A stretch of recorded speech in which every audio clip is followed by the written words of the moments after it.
नमस्कार पिलामाने आपण मानक स्वागत करुछि मोर यूट्यूब चैनल विद्यापीठ को। जदि विद्यापीठ रे नुआ करी अछ तबे विद्यापीठ को सब्सक्राइब कर पाखे थिया आइकन को दबाओ जहा फल तुमे प्रथम नोटिफिकेशन पाइ परिबो। पिलामाने आज आमे चतुर्थ श्रेणी रो द्वितीय पाठ स्वाधीन देशर संतान आमे को पढिबा। स्वाधीन माने बुझि पारथिबो जे कहार पराधीन रे नुह बा जणे मुक्त भाव रे बंचिबा को खोइबा आमे कोन स्वाधीन। तो आम आगु जानी पिला माने इंग्रेजी मैंने कौन करते आमको 300 वर्ष धरिकी आमको पराधीन कर रखी बहुत अत्याचार करते। परवर्ती समय आम कौन होते ना महापुरुष मान द्वारा स्वाधीन होते। यही कविता आमको आम देशर गौरव आमर कर्तव्य विषय मन पकई दिए। तेज चलतु डेरी नक आरंभ करवा। प्रथम आम कौन कह ना यार पंक्ति गुड़ी को पढ़ा तापर यार कठिन शब्द जाना भावार्थ को बुझा। स्वाधीन देशर संतान आमे भारत आमर जन्मभूमि खेली बुली बढ़ू ताहारी कोଳରେ तार नद नदी कानन छुई। तो ये संतान माने कौन उत्तराधिकारी, कानन माने कौन निबिड़ अरण्य व प्राकृतिक सबुज श्यामल अंचल। तो यार भावार्थ हूँ कौन ना कवि एठारे दर्शाई जे भारत केवल एक भूखंड नुहे, यह एक जीवंत सत्ता। मार कोଳରେ शिशुटी जमी निश्चिंत शोई थाए। आमे भारतीय माने यही माटीर प्रकृति सह सेमिति जड़ित। नदीर खलखल नाद एवं काननर शीतल पवन आमको जीवन बंचार प्रेरणा दिए। यह एक आत्मिक बंधन जो आम देशर धूलिकणा को निजर बोली मन नहीं। शक्ति भरी शरीर आमर ताहारी समीर ताहारी जल चौदिग हसे ताहारी आलोके माटी तार दिए शस्य फल। एठे कठिन शब्द अच्छे जमीक समीर। समीर माने कौन ना पवन। समीर पवन वायु ये सब तार कौन ना गोटे पवन प्रतिशब्द। चौदिग माने कौन ना चारिआडे। चौदिग माने कौन चारिआडे।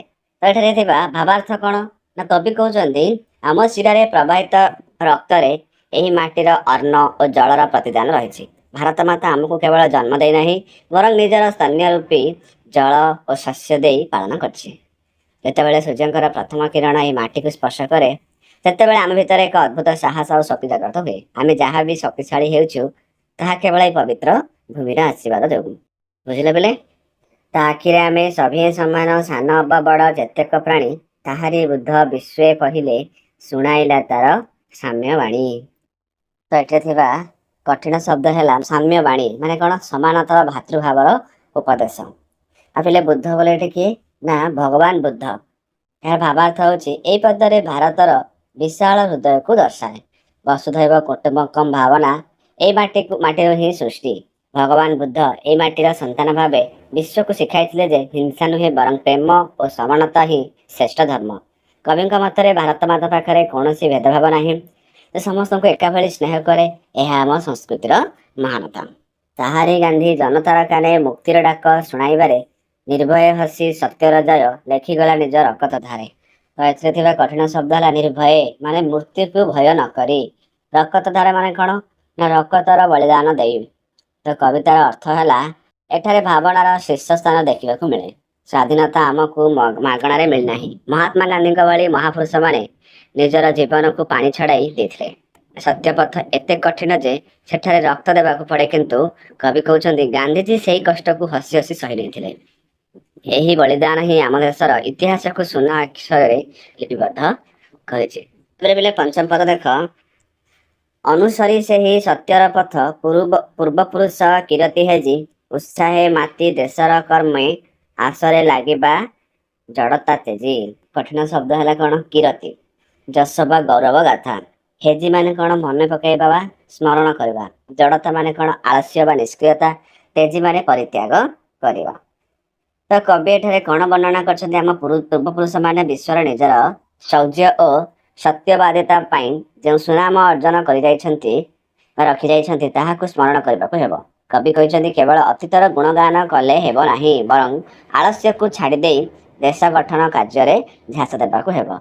यह आत्मविश्वास एक सिंहरण जहाँ आमको कहे उठ जाग्रत हुआ और निज देश कर्मठ हुआ। अग्रणी हेबा शिक्षार आमे रखिबानी देश अज्ञ जणे आसिले अराती गासीबाकू देश पण करे प्राण पशिबा रणे। तो यहाँ कठिन शब्द है अग्रणी माने कौन सर्वप्रथम बा आगुआ। अज्ञ माने मूर्ख जार ज्ञान नाही, अराती माने कौन शत्रु, रणे माने युद्ध क्षेत्र में। तो एठारे कवि कौन वर्णना कर ज्ञान ही शक्ति। कवि एठारे एक बौद्धिक विप्लवर स्वप्न देखिछन्ति। देशर अज्ञानता रूपक अंधकार को दूर करवा आमर प्रथम लक्ष्य हेबा उचित बोली कवि कहते। किंतु सेही समय जदि कौन शत्रु आम देशर सीमा को माड़ी आसे तेरे कलम छाड़ी अस्त्र धरवा को आम पछाइबा नहीं, कारण शत्रु को किए बा छाड़े। पाठुआ हेले मध्य आमको कौन करने पड़े, अस्त्र धरी युद्ध करने पड़े। यह शांति और वीरत्वर एक अपूर्व समन्वय। पराजिबा जेते विज्ञान धन, सराजिबा नुआ शिल्पराजी, विराजिबा जेते भेदा भेद भाव, नव भारतर सेवक साजी। तो एठारे थिबा कठिन शब्द हैला अराजिबा माने कण, अरजिबा माने अर्जन करवा रोजगार करवा, सरजिबा माने सृष्टि करवा, शिल्पराजी माने कल कारखाना और वैषयिक उन्नति, बरजिबा माने वर्जन करवा। तो कवि एठारे कौन वर्णना करछन्ति ना नव भारतर निर्माण पाई एक रोड मैप तैयारी करछि। आधुनिक युग में विज्ञान और शिल्प बिना देशर प्रगति असंभव, किंतु यही प्रगति सेतेबेले सार्थक हेबो जेतेबेले आमे जाति धर्म वर्णर प्राचीर को भांगे एकाठी हेबा। कारण पिला माने तुम जानिछ एबे मध्य पूर्वर थिला जाति धर्म विषय अनेक कथा कहथले, किंतु एबे मध्य भारतीय माने जाति धर्म को धरी बसचंती, पुराना संस्कृति को धरी बसचंती, नूतन हेबा पई एबे मध्य चाहनाहांती। एबे जदि आमे जदि जाति धर्म वर्ण सबुजाक जदि आमे कोन करे धरी बसिबा तेबे किए कहार हेबे नाही, एकजुट हेई रहि परिबो नाही। देखुना जेतेबेले स्वाधीनता समय रे हिंदू मुसलमान समस्त मिलिमिशि आम भारत को स्वाधीन करथिले, किंतु परवर्ती समय ताहा कोन हला अलगा हेगला। अलगा हेगला परे एबे मध्य से पुराना कालिया ढांचारे आमे बंचिबाकू लागिचंती। आमे केही मालिक नुहे बरं देशर सेवक भावे काम करबा उचित। यह एक त्यागपूर्ण प्रगतिर भावना हेबा उचित। जी चाही थाऊ जन्म भूईर कल्याणे सदा रहिबार त स्वाधीन देशर संतान आमे, स्वाधीनता आम जीवन व्रत। ये कठिन शब्द है कल्याणे। कल्याण माने कौन मंगल पाई, रक्त माने नियोजित बा निमग्न, व्रत माने पवित्र शपथ बा संकल्प। एक कवितार सबुठारु शक्तिशाली भावपूर्ण समाप्ति। आमे देशर जेकोसी कोण थाऊ ना कहीं आमर प्रतिटी निश्वास देशर मंगल पाई उत्सर्गित हेबा उचित। स्वाधीनता केवल एक अधिकार नुहे, यह आम जीवन सबुठारु बड़ व्रत बा साधना।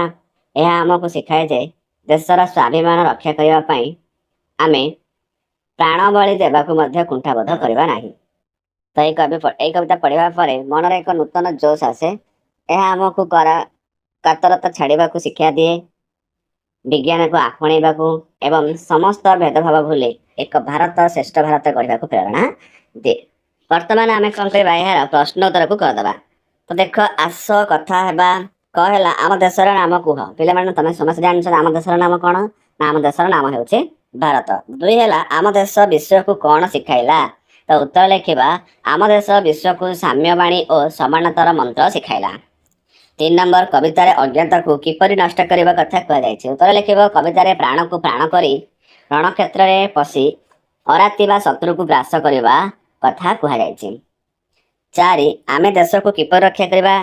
तो उत्तर लिखा आमे निजर जड़ता और आलस्य त्याग करी एकजुट होई एवं आवश्यक पड़े निज जीवन दे मध्य देश को रक्षा करवा। 5 नंबर कहा आखिर आमे समस्ते समान। उत्तर लिखा भारत माता का आखिर आमे समस्ते समान। तबे आस उत्तर खोज लिखा एक है आम देश केवे स्वाधीन होता। तो उत्तर लिखा आम देश 1947 मसीहा अगस्ट मास 15 तारिख दिन स्वाधीनता होता। 2 आम शरीर को किए शक्ति जगाई। तो आम लिखा आम देशर पवन एवं जल आम शरीर को शक्ति जगाई। 3 नंबर आमे शस्य केउठारु पाऊ। उत्तर लिखा आमे आमर जन्मभूमि भारत पवित्र माटी शस्य पाऊ। 4 नंबर है पराधीनतार मुक्ति पाइबा किए जनता को प्रेरणा जगाई। तो उत्तर लिखा पराधीनतार मुक्ति पाई महात्मा गांधी जनता को प्रेरणा जगाई। 5 नंबर विज्ञान अग्रगति हेले आमे कौन करिपरिबा। उत्तर लिखा विज्ञान अग्रगति हेले आमे नुआ नुआ शिल्पराजी सृष्टि करिपरिबा एवं देश को समृद्ध करिपरिबा। भाषार कथा पढ़ और बुझाओ लेख। प्रत्येक प्रश्नर संभाव्य उत्तर मध्य ठीक उत्तरटी बाछि पार्श्वस्थ कोठरी लेख। तो 1 नंबर है आमे केउठी खेली बुली बढ़ीचे। ऑप्शन अच्छी कानन रे, नद नदी रे, जन्मभूमि कोल आउ चौदिगरे। तो उत्तर लिखा कौन ना जन्मभूमि कोल। 2 नंबर सत्य जय कथा किए शिखाइला। जवाहरलाल नेहरू, महात्मा गांधी, गंगाधर तिलक आउ सरदार वल्लभ भाई पटेल। उत्तर लिखा कौन ना महात्मा गांधी। तीन नंबर नवभारतर सेवक साजी आम कौन करवा। ए क है भेदा भेद भाव दूर करवा। ख है खेली बुली बड़ हेबा। ग है शरीर शक्ति संचय करवा। घ है बुद्धि बढ़ाइबा। उत्तर हम कौन भेदा भेद भाव दूर करवा। आमे जड़ता तेजी कौन करवा। मुक्तिर कथा शुणाइबा युद्ध करवा शिक्षा क्षेत्र में आगेबा देश पाई काम करवा। उत्तर लिखिब कौन देश पाई काम करवा। तापर कवितारू खोजी लेख ए कहला जेपरी जल फल से प्राणी बाणी हेजी तेजी जणे रणे शिल्पराजी साजी बारे धीरे। 2 नंबर पद्यर अंश को सजाड़ी खाली घरे लेख। असजड़ा होगी अच्छी ताको आम कौन सजाड़ी लिखा। कहला आमर जन्म भूई भारत तो लिखा आम कौन भारत आमर जन्म भूई। कहला शस्य फल माटी दिए तार फल। उत्तर लिखा कौन माटी तार दिए शस्य फल। ग है शिल्पराजी नुआ सर जीवा तो उत्तर लिखा सर जीवा नुआ शिल्पराजी। घ है जीवन व्रत स्वाधीनता आम तो उत्तर लिखा स्वाधीनता आम जीवन व्रत। ओ है लगिबा आसरे तेजी जड़ता तो उत्तर लिखा आसरे लगिबा जड़ता तेजी। 3 नंबर निम्न शब्द गुड़िकर विपरीतार्थ बोधक शब्द गुड़िक खाली घरे लेख तो उत्तर लिखा स्वाधीन पराधीन जन्म मरण आलोक अंधकार व अंधार अज्ञान कण विज्ञ नद नदी।